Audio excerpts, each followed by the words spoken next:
Donnie and Dolly, the team is supported by ableauctions.ca. Closing your business? We can help.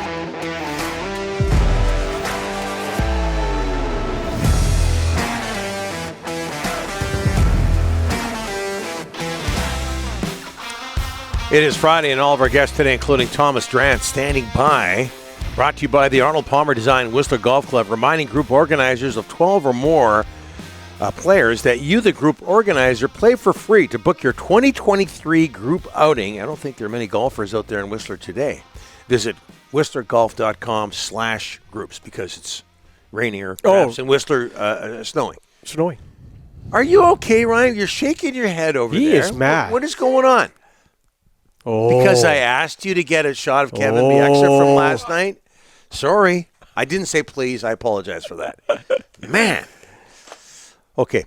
Joining us from The Athletic, Thomas Drance, as always, on a Friday in the wake of the Canucks 8-5 victory over the Ducks. Family squabble here, Thomas. We apologize. How are you, sir? What else is new? It's a welcome relief from me and Rick doing it. So I'm doing well, boys. How are you? Good. Did that win last night by the Canucks come under the category of take a win any way you can get it? Oh, yeah. Most definitely. And, I think most of their wins this week did, right? I mean, that Seattle team outplayed them and had brutal goaltending. That Pittsburgh win was extremely impressive, but perhaps a little bit less impressive when you look at the tailspin that Penguins organization is going through.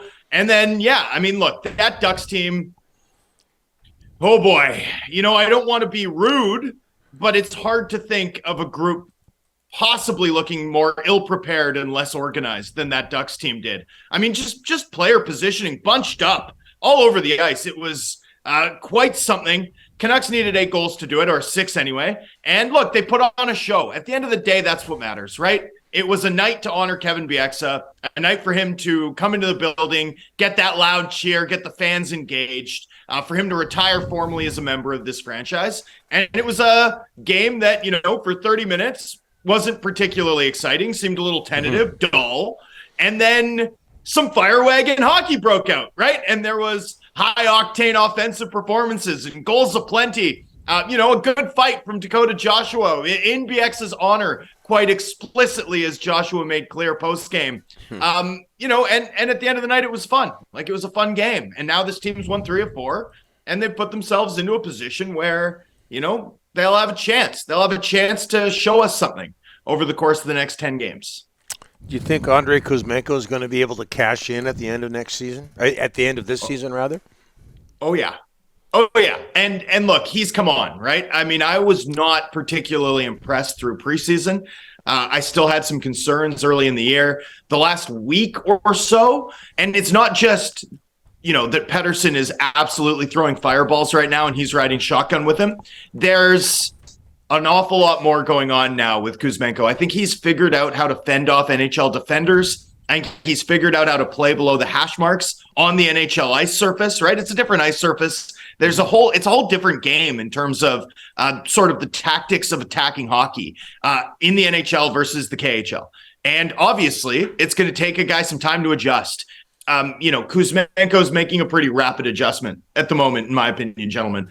Especially accelerated the last week. You can start to see some of the spin moves working. You can see, that innate skill he has to thread passes through defensive coverage, to find teammates in soft areas. The last week in particular has been extraordinarily impressive from him. The hat trick, matters less to me, to be totally honest, than the way he has sort of been able to create opportunities over the course of the past 100 minutes of Canucks hockey. I just think he's been really good. The goals are a cherry on top for me. They're not sort of the story. The story for me is actually the passing, the playmaking, the work down low with the puck, which, really special, right? Really special. And it looks like he's got a fair bit of, growth potential too, as he figures out more of the nuances of the NHL level game.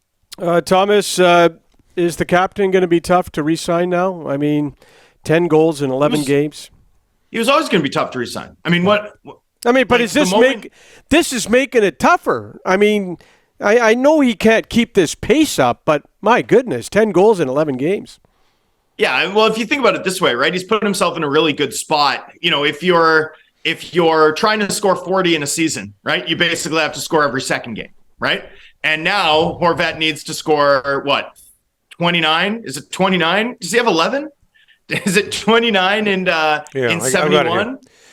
It's 10. So he needs to score 30 and 71, right? So now you can, that pace is a lot lower, right? He's put himself in a really good spot to challenge for 40. What does it even look like when a 27-year-old 40-goal scoring center with a 58% face-off win rate hits unrestricted free agency? Like, we don't see it very often, boys. No, right? We don't see that very often.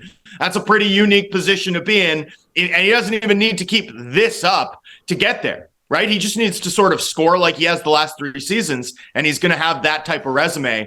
But look, what are you even doing at this point if you're signing Horvat? This team's 3-6-2.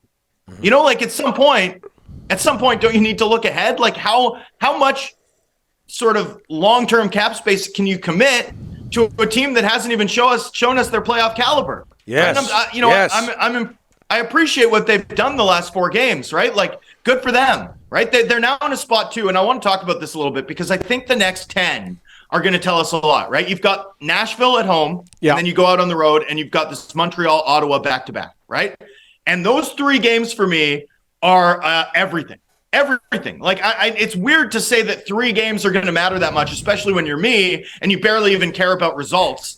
But I look at those 3 games and I just think it's so essential because if you look at what comes next, the next 7, you've got 3 and 4, Toronto, Boston, Buffalo. Then you come home and it's LA, Vegas. Then you go back on the road and it's Colorado, Vegas, right? If you're not in a really good spot, if you're not, 5-7-2, 5-6-3, 6-6-2 going into Toronto, man, you're going to be in real tough. Like if you lose 2 of the next 3, there's a real shot that your season's over by American Thanksgiving.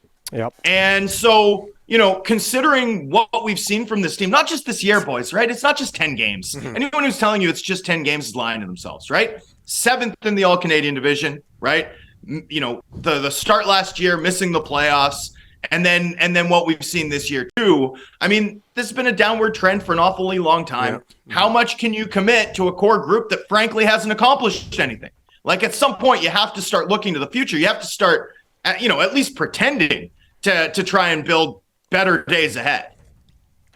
You're preaching to the choir here. And by the way, don't ask us to do math on the air. I mean, we have enough, we have issues. Trouble given an hour to come up. Yeah, with addition and subtraction. Okay, very quickly, Thomas, Bruce Boudreau says he was impressed with Studnicka and Bear. Were you?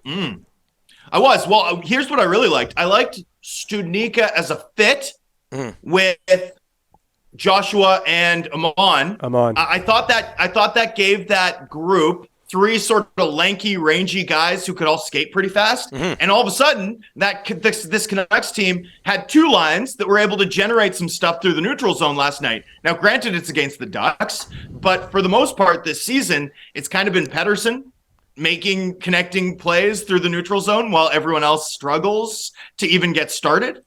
And I thought that 4th line did yeoman's work, like some really good work in transition last night. It would help this Canucks team just so much to have anyone else be able to, connect play. We know the defense is going to be pretty limited in their ability to help in that area when Quinn Hughes isn't on the ice anyway. Pettersson's been able to make it work. No one else has. The 4th line made it work last night. That's a good sign for me, boys. As for Bear, 3rd on the team in 5-on-5 ice time. Bruce Boudreau said he liked his game. He showed he liked his game with his usage.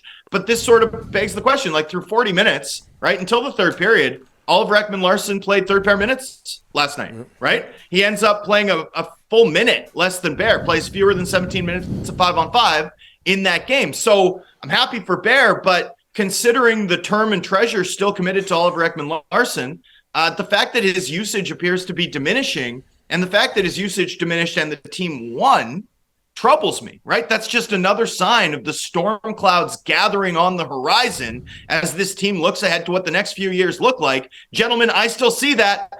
And even coming off 3 and 4 wins, I can't take my eyes off the big picture, which is that, this club needs to be really aware of just how precarious their spot is and not go for the fool's gold of whatever can be salvaged from this season, but instead make a plan to do something important over the next 5 years, 6 years, 7 years. That's what matters to me. I'm not going to stop talking about it. A win over Anaheim, dreadful Anaheim, is not going to change my focus anyway, boys. Thomas, thanks for this. Appreciate it. We'll talk to you next week.